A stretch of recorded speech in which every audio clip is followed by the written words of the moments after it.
Welcome to my SB English zone চ্যানেলে তোমাদেরকে।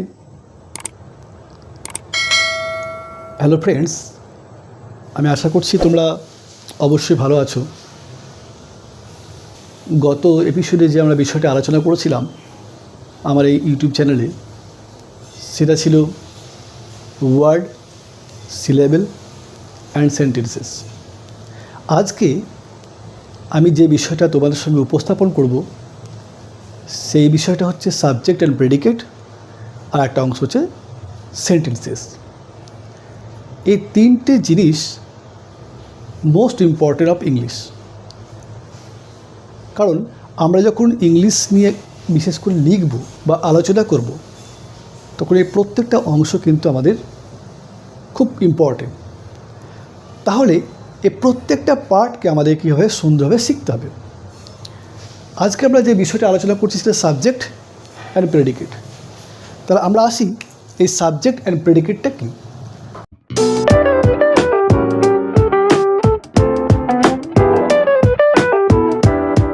প্রথমে দেখো সাবজেক্ট, SUBJECT। ওকে, সাবজেক্ট কি? What is subject? Subject means, যদি আমরা বাংলাতে বলি তাহলে সেটাকে কী বলবো? কর্তা। তাই তো? ধরো কোনো একটা সেন্টেন্সে আমি সেখানে ইংলিশে লিখতে যাচ্ছি, সেখানে লিখলাম যে রোহন ছবি আঁকে। তাহলে এটা একটা কমপ্লিট সেন্টেন্স। এখানে দেখা যাচ্ছে রোহন ছবি আঁকে, রোহন একটা পার্ট এবং ছবি আঁকা একটা পার্ট। প্রত্যেকটা সেন্টেন্সে, অর্থাৎ each sentence has two parts. First of them subjects and other parts of the sentence is predicate. তাহলে আমরা বলতে পারি যে সাবজেক্ট কী বা কর্তা কী। সাবজেক্ট হচ্ছে কোনো সেন্টেন্সের মধ্যে যে কাজ সম্পন্ন করে বা যার সম্পর্কে আমরা উদ্দেশ্য করে বলি, সেটা হচ্ছে সাবজেক্ট। আমি আরেকটু পরিষ্কার করে বলার চেষ্টা করি। ধরো আমি বললাম রোহন ছবি আঁকে। এখানে দেখো সাবজেক্ট হচ্ছে কে? রোহন। তা রোহনের দ্বারা কী কাজ সম্পন্ন হচ্ছে? সে ছবি আঁকে। তাহলে এই পার্ট অংশটা হচ্ছে কি? প্রেডিকেট। আর রোহন হচ্ছে সাবজেক্ট বা কর্তা। অর্থাৎ কোনো ব্যক্তি যে কাজ সম্পন্ন করছে তাই হচ্ছে সাবজেক্ট। আমরা গ্রামারের ক্ষেত্রে দেখে থাকি বা আমরা শুধু অনুমান করি যে সাবজেক্ট বলতে কোনো ব্যক্তি বিশেষকে বোঝানো হয়, তা কিন্তু নয়। সাবজেক্টস বলতে কি বোঝায়? কোনো পার্সনকে বোঝাতে পারে, কোনো বস্তুকে বোঝাতে পারে, বা কোনো বিশেষ জায়গাকে বোঝাতে পারে, বা কোনো বিশেষ বিষয়কে বোঝানো যেতে পারে। অ্যাজ ফর এক্সাম্পল, এখানে কি বললাম? Rohan rights well. তাহলে এখানে রোহন হচ্ছে সাবজেক্ট। রোহন কি করছে? সুন্দর করে লিখে। তাহলে দেখো এই রোহন যে কাজটা সম্পন্ন করছে সুন্দরভাবে লেখা, এই অংশ হচ্ছে প্রেডিকেট আর এই অংশ হচ্ছে সাবজেক্ট। তাহলে কর্তা যে কাজটা সম্পন্ন করছে সে অংশটা হচ্ছে প্রেডিকেট, আর যে কাজটা কারোর দ্বারা সম্পন্ন হচ্ছে সে হচ্ছে সাবজেক্ট। তাহলে আমরা কিন্তু ব্যাপারটা বুঝতে পারলাম যে সাবজেক্ট বলতে কি হচ্ছে? যদি কোনো ব্যক্তি বিশেষ কার্য সম্পন্ন করে তখন সে ব্যক্তিকে আমরা কী বলছি? সাবজেক্ট বা কর্তা। বা কোনো বিষয় সম্পর্কে আমরা যদি কোনো কিছু জানতে পারছি সেটা সাবজেক্ট। এইভাবে আমরা প্রথমে সাবজেক্টকে ডিনোট করব। সাবজেক্টটাকে চিনব আমরা কেন? এটা আমাদের ফার্স্ট কোশ্চেন। আমরা পরবর্তী স্টেপে যখন আমরা টেন্স সম্পর্কে শিখব তখন সেখানে আমরা কিন্তু সাবজেক্টের কথা প্রথমেই বলবো।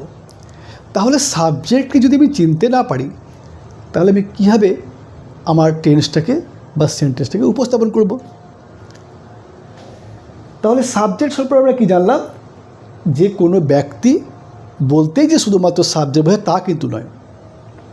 Any person may be subject, any place may be subject, any matter may be subject. তাহলে সাবজেক্ট সম্পর্কে আমাদের একটা আইডিয়া এলো যে সাবজেক্ট হচ্ছে বা কর্তা হচ্ছে সেই জিনিস যেটা কার্য সম্পন্ন করে বা কোনো বিশেষ অবস্থা, কোনো ব্যক্তি বা কোনো বস্তু ইত্যাদি প্রকাশ করে, তাই হচ্ছে সাবজেক্ট বা কর্তা। তাহলে আমরা কি জানলাম যে সাবজেক্ট একটা পার্সন হতে পারে, একটা বস্তু হতে পারে, একটা বিষয় হতে পারে, এছাড়াও একটা ফ্রেজ হতে পারে। ফ্রেজ বলতে কি, এটা তোমাদের পরবর্তী চ্যাপ্টার তো আসবেই, তবু একটু প্রাইমারি তোমাদেরকে নলেজ দিই। ফ্রেজ হচ্ছে এ কম্বিনেশন অফ ওয়ার্ডস, কয়েকটা শব্দের সমষ্টি। অ্যাজ ফর এক্সাম্পল, ধরো আমি বললাম গোল্ড রিং, গোল্ড রিং অর্থাৎ সোনার আংটি। দেখো এখানে একটা গোল্ড একটা ওয়ার্ড, রিং একটা ওয়ার্ড, এই দুটো মিলে কী তৈরি করলো বাংলাতে সোনার আংটি, তাই তো। তাহলে এইটাকে বলছে কি ফ্রেজ। তাহলে এই ফ্রেজটাও কিন্তু একটা সাবজেক্ট হতে পারে। আমি একটা বলি gold ring is made anywhere in any ornament shop. আমি বলতে পারি যে সোনার আংটিটা যে কোনো জায়গাতে যে কোনো সোনার দোকানে তৈরি হয়। তাহলে এই বিষয়টা বা বস্তুটা কি হচ্ছে আমাদের কিন্তু সাবজেক্টে কাজ করছে। তাহলে আমি বললাম কোনো পার্সনের সাবজেক্ট হতে পারে, কোনো বস্তুর সাবজেক্ট হতে পারে, কোনো জায়গার সাবজেক্ট হতে পারে, বা ফ্রেজ যেটা most important part of English সেটাও কিন্তু সাবজেক্ট হতে পারে। তাহলে সাবজেক্ট সম্পর্কে আমরা মোটামুটি একটা আইডিয়া পেলাম। এবার চলে যায় প্রেডিকেট।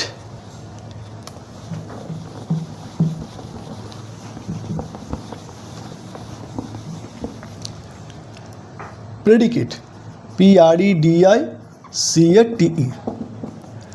তাহলে সাবজেক্ট যে কাজটা সম্পন্ন করছে সেটা হচ্ছে প্রেডিকেট। যে বললাম সোনালি রাইটস, ওকে, তো এটা সাবজেক্ট। সোনালি যে কাজ সম্পন্ন করছে এটা হচ্ছে প্রেডিকেট। প্রেডিকেটের বাংলা অর্থ কি, বিধেয়, অর্থাৎ কর্তা যে কাজটা সম্পন্ন করছে তাই হচ্ছে প্রেডিকেট। আমরা কিন্তু বিভিন্ন টাইপের সেন্টেন্স আমরা দেখেছি, যেমন interrogative sentence, imperative sentence, exclamatory sentence, optative sentence. এই সেন্টেন্সে যখন আমরা বলবো যে এই সেন্টেন্সের মধ্যে কোনটা সাবজেক্ট কোনটা প্রেডিকেট তোমরা ডিনোটস করো, তাহলে কিন্তু একটা সমস্যা আমাদের মাঝে মাঝে এসে পড়ে। তাহলে আমরা বিশেষ করে চিনব কোনটা সাবজেক্ট এবং কোনটা প্রেডিকেট। একটা এক্সাম্পল দিই, যেমন হোয়ার ডু ইউ লিভ, তুমি কোথায় বাস করো, এটা নিশ্চয়ই ইন্টারোগেটিভ সেন্টেন্স। তাহলে দেখো এখানে কিন্তু সাবজেক্টটা আছে কোথায়, ইউ। এই প্রসঙ্গে একটা কথা তোমাদেরকে বলে রাখি, সাবজেক্ট যে প্রথমে বসবে তা কিন্তু নয়। বিশেষ করে according, it depends upon according to sentence, সেন্টেন্সের উপর নির্ভর করে। এটা হচ্ছে যেহেতু ইন্টারোগেটিভ সেন্টেন্স, তাই এই ইউটা বসেছে মিডল পয়েন্ট, অর্থাৎ একটা বিশেষ পজিশন নিয়ে বসেছে। তাহলে এইখানে সাবজেক্টকে আমরা তুলে নিলাম, সাবজেক্ট হচ্ছে ইউ, অর্থাৎ সাবজেক্টের পজিশন কিন্তু যে কোনো জায়গায় হতে পারে। সেটা কী করে নির্ভর করে, সেটা সেন্টেন্সের উপরে নির্ভর করে। তাহলে ইউটা হচ্ছে সাবজেক্ট এখানে। আর দেখো হোয়ার ডু আর লিভ, এই তিনটে ওয়ার্ড কিন্তু পড়ে থাকছে। তাহলে হোয়ার ডু লিভ, তাহলে সাবজেক্ট কী করে, বাস করে, যে কাজটা সম্পন্ন করে সেইটা হচ্ছে প্রেডিকেট। এই যে বাকি দুটো অংশ আছে এই দুটো কিন্তু আমাদের এর মধ্যে প্রেডিকেট অংশ আসে না। এটা আমাদের কী করতে হয়েছে, এটাকে আমাদের ইন্টারোগেটিভ সেন্টেন্স তৈরি করার জন্য ব্যবহার করা হয়েছে। তাহলে আমরা কোনো কিছু চিন্তা করব না, সাবজেক্ট থাকবে বা সাবজেক্ট যে কাজটা সম্পন্ন করছে সেইটা হচ্ছে প্রেডিকেট। Am I right? অর্থাৎ আমি তোমাদেরকে বোঝাতে পারলাম যে কোনটা সাবজেক্ট এবং প্রেডিকেট। এই সাবজেক্ট আর প্রেডিকেট আমরা শিখবো কেন, ইংলিশ গ্রামারে এদের প্রয়োজনীয়তা বা কী। সাবজেক্ট ছাড়া আমরা কোনো সেন্টেন্স কিন্তু তৈরি করতে পারবো না। যখন আমরা পার্সেনে যাব, যে এটা কোন পার্সেন, এটা কোন পার্সেনে আছে, সেই সমস্ত বিষয়গুলি কিন্তু সাবজেক্টের উপর নির্ভর করছে। তাহলে সাবজেক্ট সম্পর্কে একটা স্বচ্ছ আইডিয়া নিয়ে আমাদের কী করতে হবে, আমাদের ইংরেজি ধারাবাহিকতাকে বজায় রাখতে হবে। এইভাবে আমরা চেষ্টা করব সাবজেক্টকে নিয়ে, তেমনি প্রেডিকেটকে নিয়ে। চলো এবার আমরা যাই পরবর্তী টপিক্সে, সেন্টেন্সেস।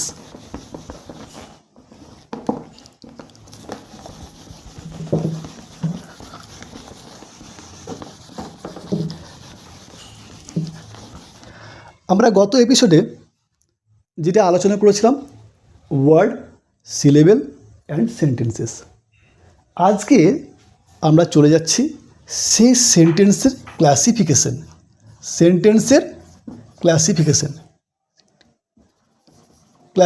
অর্থাৎ শ্রেণী বিভাগ।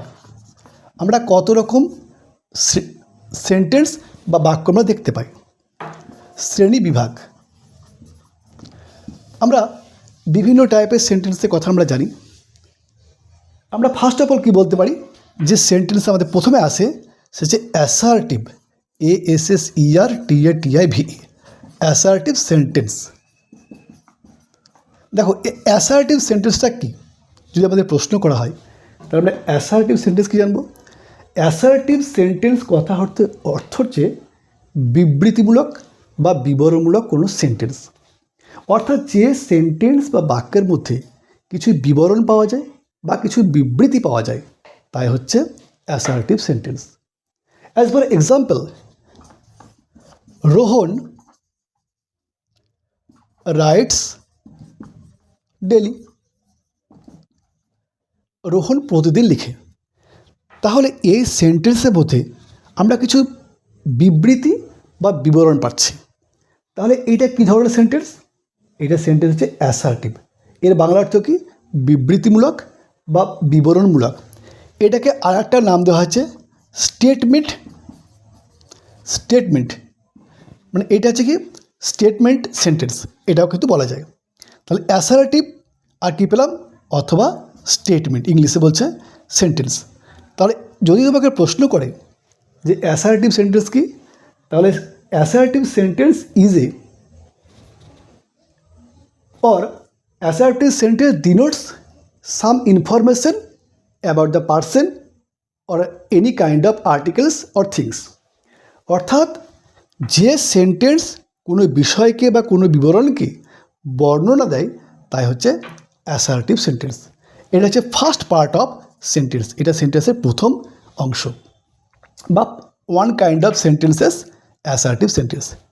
দ্বিতীয়ত আমরা যে সেন্টেন্সের কথা চলে যাব, হ্যাঁ, আর তার আগে কথা বলেই, এই অ্যাসার্টিভ সেন্টেন্সকে আমরা দুভাগে ভাগ করেছি।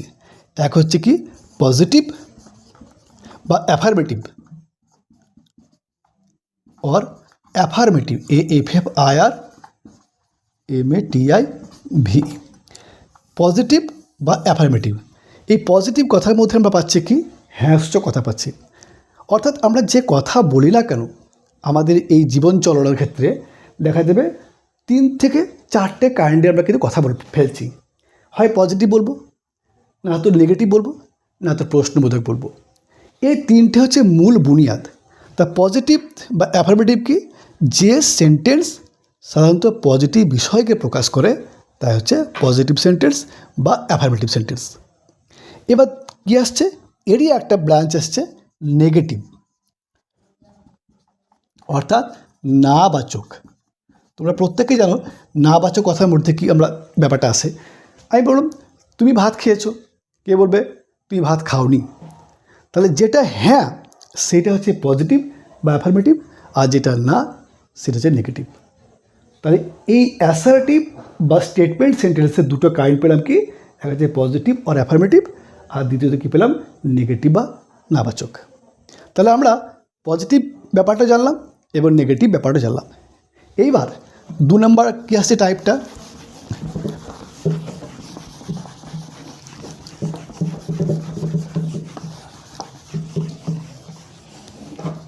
এবার আসছে ইন্টারোগেটিভ সেন্টেন্স। ইন্টারোগেটিভ অর্থাৎ প্রশ্নবোধক বা কোশ্চেন্ড, NED। অর্থাৎ যে সেন্টেন্সের মধ্যে কিছু প্রশ্ন জিজ্ঞাসা করা হয়, তাই হচ্ছে ইন্টারোগেটিভ সেন্টেন্স। আমি একটা উদাহরণ দিয়ে বলি, তুমি কি ভাত খেয়েছো? তাহলে এই যে আমার বলার ভঙ্গি এবং এর মধ্যে কী প্রকাশ পেল, যে আমি তোমাকে কিছু জিজ্ঞাসা করছি। তা যে সমস্ত সেন্টেন্সগুলো কিছু প্রশ্নবোধক বিষয়টাকে উপস্থাপন করে, তাই হচ্ছে ইন্টারোগেটিভ সেন্টেন্স। তাহলে এতক্ষণ কী পেলাম, আমরা ইন্টারোগেটিভ সেন্টেন্স সম্পর্কে জানতে পেলাম যে প্রশ্ন বা যে সেন্টেন্সের মাধ্যমে আমরা কোনো বিষয় অর্থাৎ কোনো বিষয়কে প্রশ্নের মাধ্যমে উপস্থাপন করতে যাচ্ছি, সেটা হচ্ছে ইন্টারোগেটিভ সেন্টেন্স। তাহলে প্রথমে গেলে কি অ্যাসার্টিভ, ওর দুটো ক্লাসিফিকেশন গেল, পজিটিভ বা অ্যাফার্মেটিভ আর একটা গেলে নেগেটিভ। এবার পরবর্তী সেন্টেন্সে যে ভাগটা পেলাম সেটা হচ্ছে ইন্টারোগেটিভ। এবার চলে যায় পরবর্তীকালে কী হচ্ছে অপটেটিভ সেন্টেন্স। অপটেটিভ অর্থাৎ ইচ্ছা বা প্রার্থনা, যদি কোনো কথা বলি। অপটেটিভ সেন্টেন্স কি? যে আমার ইচ্ছা বা প্রার্থনা, যে মে গড ব্লেস ইউ, ভগবান তোমার মঙ্গল করুক, এই যে আমি একটা প্রার্থনা করছি তোমার জন্য, এবং এই কথাটা যখন আমি উপস্থাপন করছি সেটা কী হচ্ছে অপটেটিভ সেন্টেন্স। যে সেন্টেন্সের মাধ্যমে কোনো বিষয় বা কোনো কিছুকে আশীর্বাদ বা ইচ্ছাসূচকের মধ্যে ফেলা যায় তা হচ্ছে অপটেটিভ সেন্টেন্স। বোঝা গেল? তাহলে আমরা ইন্টারোগেটিভ গেলাম, অপটেটিভ গেলাম। এবার কি আসছে, যদি আমরা শেষটা বলি এক্সক্লেমেটরি সেন্টেন্স।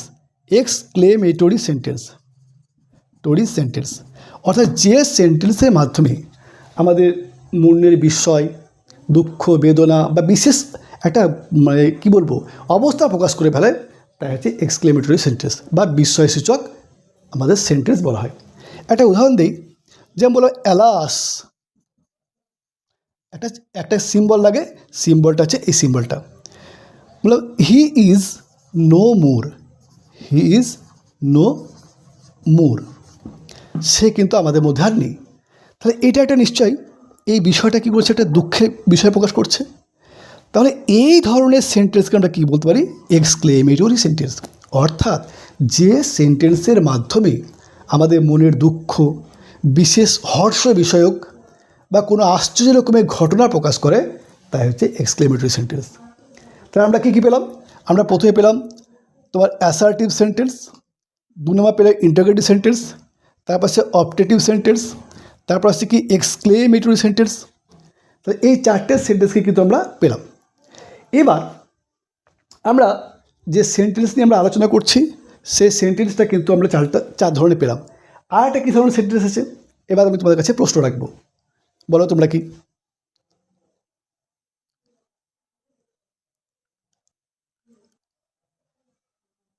বলো। এবার যে আমরা সেন্টেন্স আসি সেটা একটু বাংলাতে বলি, যে আদেশ, অনুরোধ, আদেশ, অনুরোধ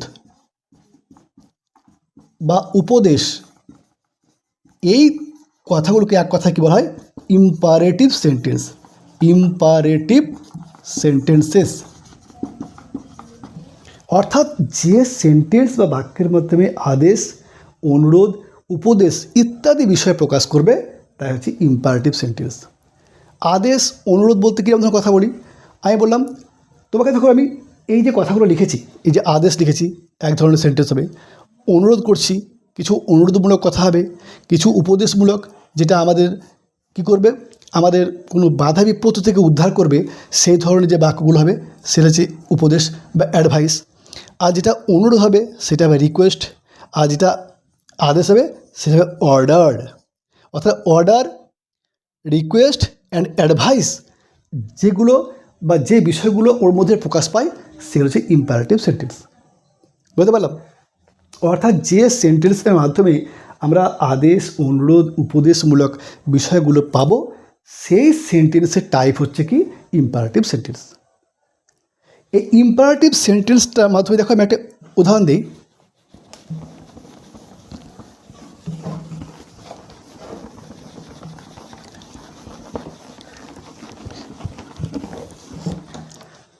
যে বললাম প্লিজ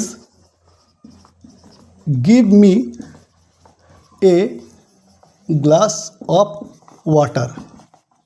তা প্লিজ এই কথাটার মধ্যে কী থাকছে, আমাদের অনুরোধ থাকছে, অর্থাৎ রিকোয়েস্ট থাকছে।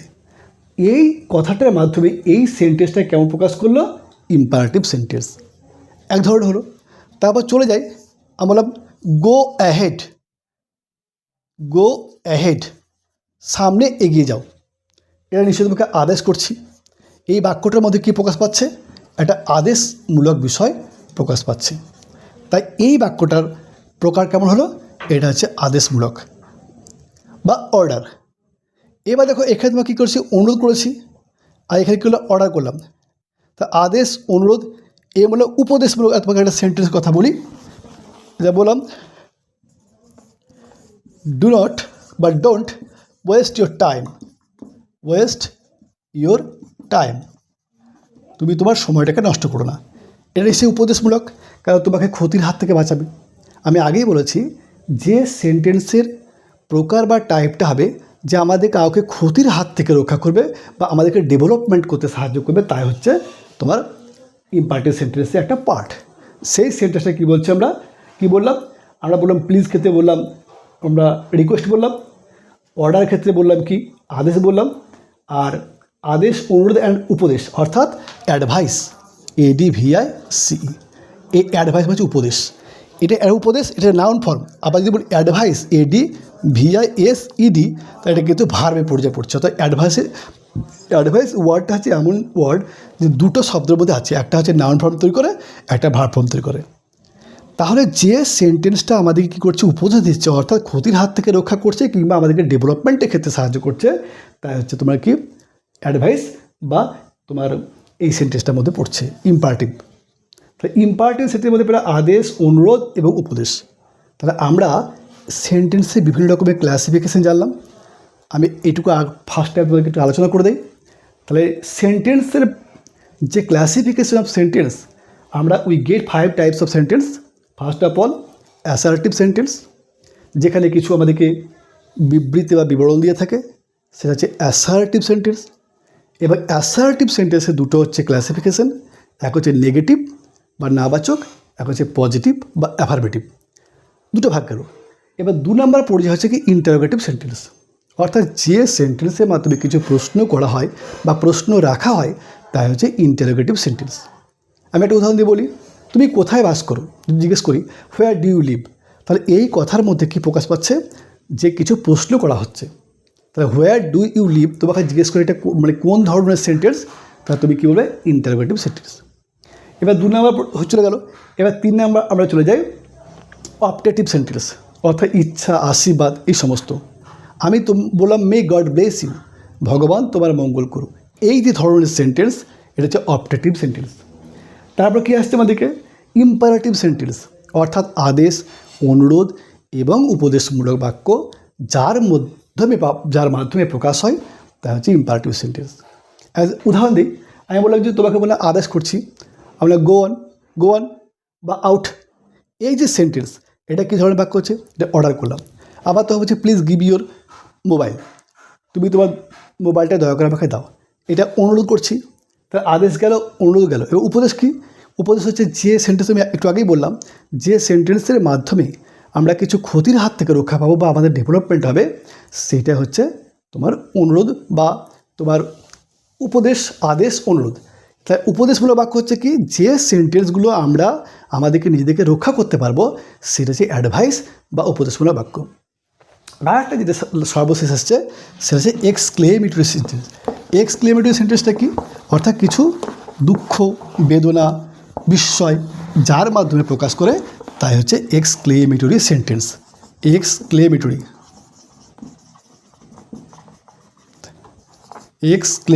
ওকে। এক্সক্লেমেটরি সেন্টেন্সটা কি, তাহলে আমরা কিছু বললাম দুঃখ, বেদনা, মনের হঠাৎ আনন্দ, বিস্ময় যার মাধ্যমে প্রকাশ করেছে, তা হচ্ছে এক্সক্লেমেটরি সেন্টেন্স। এবার এক্সক্লেমেটরি সেন্টেন্স ইউজ করার সময় আমরা এই সিম্বলটাকে ইউজ করব, এবং সেটা কখনো কখনো কী হয়, সেই ওয়ার্ডের মাধ্যমে, অর্থাৎ যে ওয়ার্ডের মাধ্যমে আমাদের এক্সক্লেমেশনটা প্রকাশ করছে, তারপরে এই সিম্বলটা বসাবো। আবার কখনো কখনো দেখা যায় গোটা সেন্টেন্সটা লেখার পরেও কিন্তু আমরা ওই সিম্বলটা ব্যবহার করি। যেমন একটা সেন্টেন্স বললাম, alas he is no more today, সে আজ আর বেঁচে নেই। এখানে সিম্বলটা কোথায় দিলাম, এই অ্যালাস ওয়ার্ডের মাধ্যমে। হাই, অ্যালাসের বাংলা অর্থ কি, হাই। তাহলে এইটা কিন্তু আমরা জাস্ট এই ওয়ার্ডের পরে ব্যবহার করলাম। আবার দেখো অন্য একটা সেন্টেন্স লিখছি,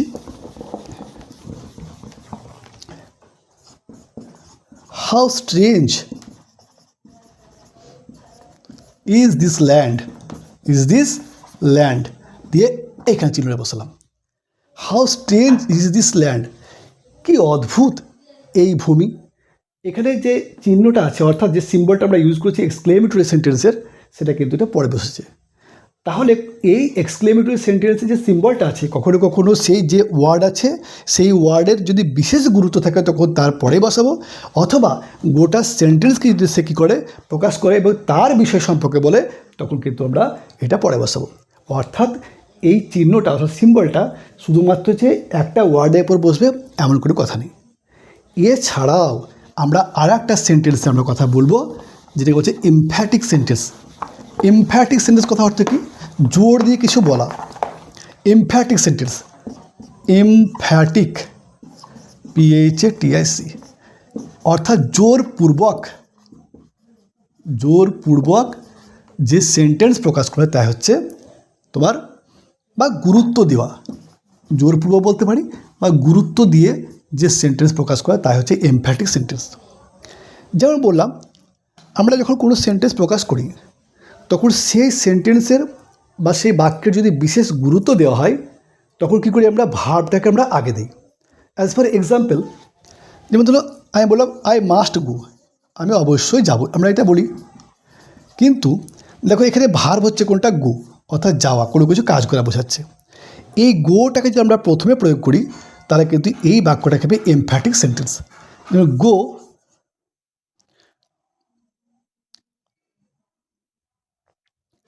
আচ্ছা ওটা তোমাকে এখন বলবো না, কেন বলবো না, এখানে আমি একটু থামলাম। কেন বললাম এই ব্যাপারটাকে একটু তোমাদেরকে পরে এপিসোডে আমি আলোচনা করবো। এই কারণে করবো বললাম, এই এমফ্যাসাইজ কথাটা কিন্তু এই সেন্টেন্সের মধ্যে আমাদেরকে আলোচনা করার কিছু বিস্তারিত আলোচনা আছে, দেখ আমি সেই পরবর্তী এপিসোডে তোমাদেরকে আলোচনা করব। তবে এইটুকু জেনে রাখো, যে সেন্টেন্সের খুব জোরপূর্বক থাকে অর্থাৎ গুরুত্ব দেওয়া হয় সেই সেন্টেন্সটা হচ্ছে এমফ্যাটিক সেন্টেন্স, অর্থাৎ কিছু জোর দিয়ে বলা। তাহলে আজকে নিশ্চয় যে আলোচনাটা আমাদের হলো, অর্থাৎ সাবজেক্ট অ্যান্ড প্রেডিকেট এবং সেন্টেন্সের ক্লাসিফিকেশন, আমি আশা রাখছি তোমাদের এই বিষয়টা নিশ্চয় অনুধাবন হয়েছে। তোমরা প্রথম পার্টে যে বিষয়টা শিখেছিলে সেটা যে word and syllable and sentences. আজকে কী করলাম, আগে সেন্টেন্সের সেই ক্লাসিফিকেশনটা শেখালাম, তার সঙ্গে সঙ্গে কি তোমাদের কী শেখালাম? Subject and predicate. এই হচ্ছে মূল কথা। এইগুলো আমাদেরকে প্রত্যেকটা অংশ কী করতে হবে? অ্যাবজর্ব করতে হবে এবং সেটা ইংলিশি ভাষাতে কী করতে হবে? আস্তে আস্তে প্রয়োগ করতে হবে। আমরা যদি এই গতানুগতিকতা তারা ঠিক মতো রাখতে পারি তাহলে আমরা দেখব যে ইংরেজি ভাষাটা আমাদের কাছে কিন্তু সহজ হচ্ছে। তাহলে বন্ধু আজকে এখানে থাক, পরবর্তী এপিসোডে আমরা অন্য বিষয় নিয়ে আলোচনা করব। তোমাদের কেমন লাগলো আমাদেরকে কমেন্ট করে জানাবে এবং তোমাদের এই ভালো লাগাটা আমাকে অনেকটা উন্নতির পথে নিয়ে যাবে। তা আশা করি তোমাদের এটা বুঝতে সুবিধা হয়েছে এবং ভালোবেসে এটাকে সুন্দরভাবে তোমরা অনুরোধ করছি যে যাতে তোমরা প্রত্যেকটা এপিসোডকে কিন্তু ভালো করে ফলো করবে। তাহলে কী হবে দেখবে, অন্য কোনো টিউশন বা টিউটরকে নেওয়ার দরকার নেই। এই আমার বিষয়গুলো ধাপে ধাপে তুমি এগিয়ে যাও। আমার কাছে অনেক আছে, অনেক, যেটা আমি যদি তোমাদেরকে প্রত্যেক দিন ঠিক ধারাবাহিকভাবে দিতে পারি না তাহলে একটা বই রচনা হয়ে যাবে। রাখলাম আজকে, পরবর্তী এপিসোডে দেখা হচ্ছে। বাই।